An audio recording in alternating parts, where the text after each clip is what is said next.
It's 3:30 in the morning here in the capital, Tehran. You're watching Press TV's Top 5. Many thanks for joining us this hour. Now, the Russian military has for the first time launched strikes on terrorist positions in Syria from its submarine in the Mediterranean Sea.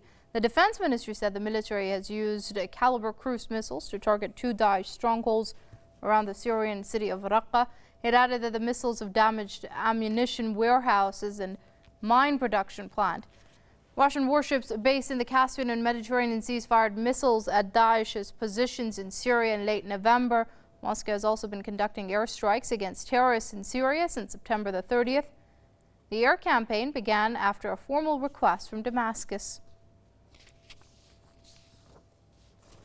Let's speak to Rodney Martin. He's a former U.S. congressional staffer, and he joins us via Skype from Los Angeles. Many thanks for joining us here on Press TV, Mr. Martin. Now, these Russian strikes from the submarine are coming at a time when Britain and France have both started bombarding Syria as well. What do you make of it? Well, I think it's significant, and it sends a message not only to ISIL, but also to Turkey, who illegally and barbarically shot down a Russian plane recently. But you have Russia now deployed and utilizing assets, not only air assets, but also naval assets in the Mediterranean and the Caspian Sea.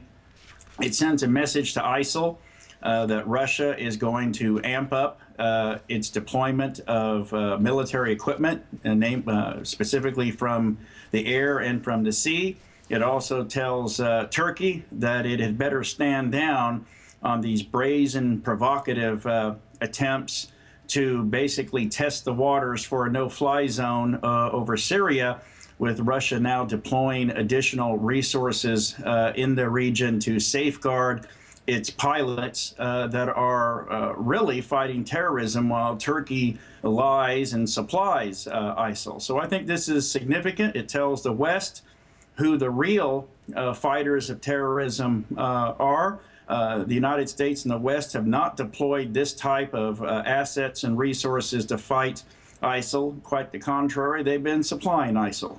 Right now, Mr. Martin, this almost sounds like a game of chess over here, where there are moves and counter moves, whereas Russia's using its submarine and stepping up its fight against Daesh. But at the same time, we're seeing Turkey, for example, intervene in Iraq and deploy its forces over there. Now, how far is this game going to go? Well, I'm not sure that it's chess as much as this is Russia basically responding to these provocations. Basically, the more that Russia is successful in combating ISIL, you see the mask coming off the ugly faces of Turkey and the West in their efforts to keep ISIL propped up. And that's what they've been doing. ISIL is being decimated by the Russian campaign, and Turkey and the West is doing everything they can to keep their boogeyman propped up. Let's understand that they also deployed some of their boogeyman down to Yemen to protect the Saudi campaign down there. So I think this is more an effort to prop up ISIL, and then you have the Turkish incursion and violating Iraqi sovereignty is another effort to prop up ISIL there. So I think what we're seeing is the mask is coming off of ISIL, and when the mask comes off, we see Turkey and the West and Saudi Arabia as who the real the face of ISIL is. All right, let's leave it there for now. That's Rodney Martin, former U.S. congressional staffer, joining us via Skype from Los Angeles. Mr. Martin, it's always a pleasure talking to you on Press TV.